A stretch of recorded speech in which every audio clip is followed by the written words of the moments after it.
Well, Paris is lit up with Bastille Day celebrations. Indian tri-service contingents have been practicing across the famous Champs-Élysées in Paris. Indian and French rafale fighters, like you just saw, have been flying over the Arc de Triomphe.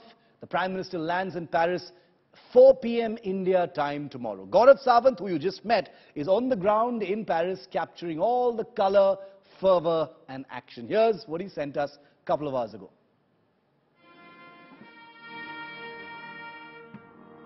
The streets of Paris are abuzz with excitement in anticipation for Prime Minister Modi's visit to France. Preparations are underway for the upcoming Bastille Day parade in Paris. And India today has been given exclusive access to these historic preparations.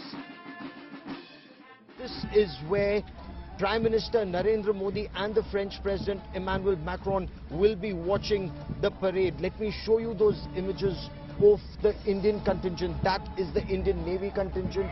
Up ahead is the Indian Army Rajputana Rifles marching band, and right in the beginning of the parade, that is the Punjab Regiment. On the upcoming landmark day for India-France relations, the French military will be joined by the Indian military as they march together.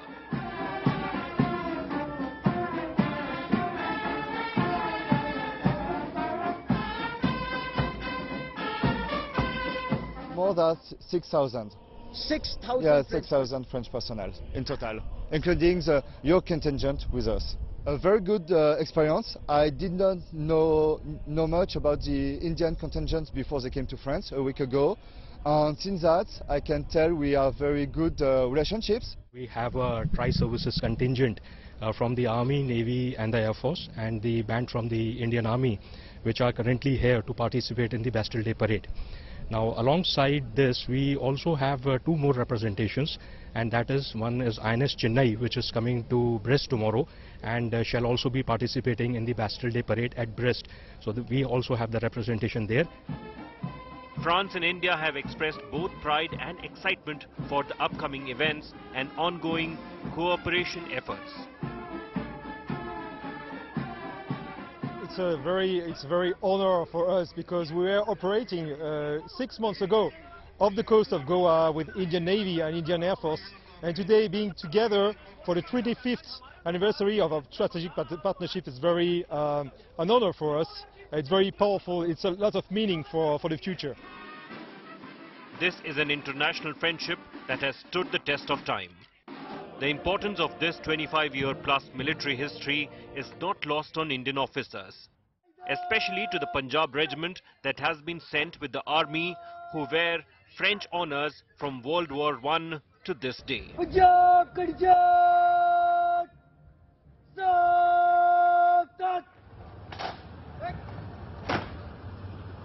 More than 900 soldiers from the Punjab regiment shed their blood on the soil of this very own territory that we are standing right now, and so it is a matter of huge pride for me, for my regiment and for the Indian Army to be able to have this amazing opportunity to march on Champs-Élysées on Bastille Day military parade. The relationship spanning decades has translated to seamless defence ties today as well between India and France. We have the old helicopters from the French, and we've taken the, for suppose Alouette helicopter, we've taken the Alouette helicopter, and we've changed the engine to our own powerful engine, and then we've converted into something called Cheetal. And Cheetal is something that flies at the highest battlefield, and that is what is sustaining all the troops at the Siachen Glacier. With Prime Minister Modi as the chief guest in the upcoming parade, India and France will honour their golden past and are looking at an even more prosperous future. With Gaurav Sawant in Paris, Bureau Report, India Today.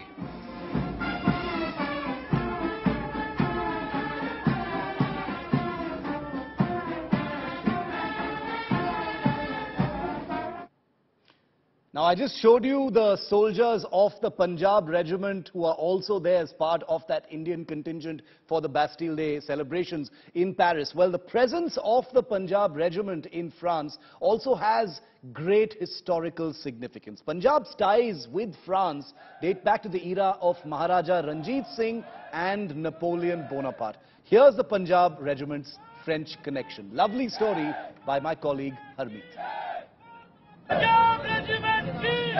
The cries of Bole Sonihal ring through France.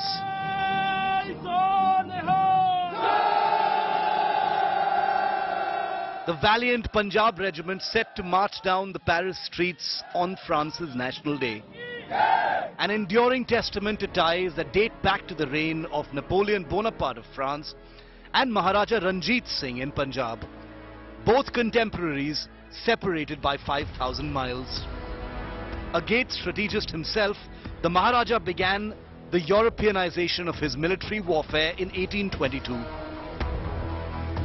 He recruited 2 officers of Napoleon Bonaparte's disbanded army a year after the French emperor's death. Within some years, Maharaja Ranjit Singh's troops had 42 non-Indians, 12 of them French.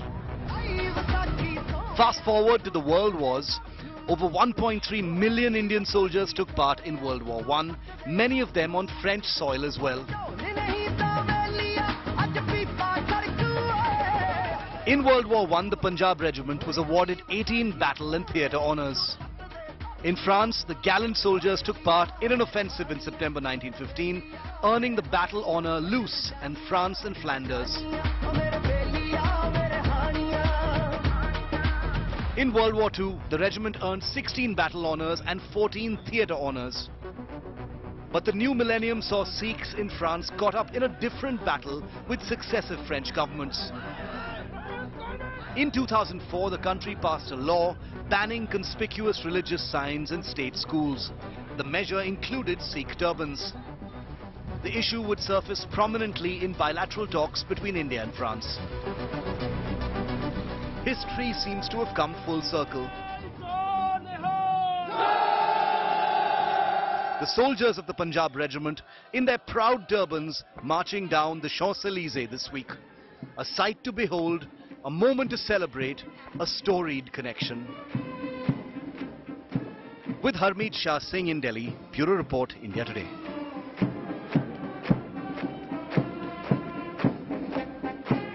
And the man who's a treasure trove of all that historical knowledge is my esteemed colleague Harmeet Shah Singh, who filed that story for us. He joins me live. Harmeet, amazing, you know, history coming full circle after a few centuries. So much meaning, you know, in the video and audio that we just played out. Yes, absolutely.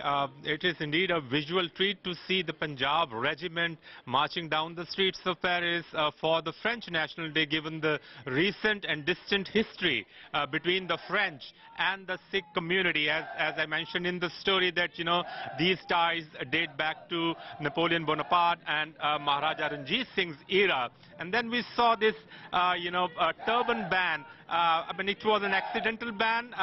The law was mainly targeted at Wales, yes, at state schools, but the turbans got caught into it because secularism in France is slightly different from what we practice here in India. There they don't really encourage conspicuous symbols of faith in public institutions. That said, now that ban is still in place, but this moment is high on symbolism. Given the kind of visuals that have come up, you see the Punjab Regiment chanting Bole Sonihal Sat Sri Akal on French soil and reviving all those memories of historical ties and storied connections.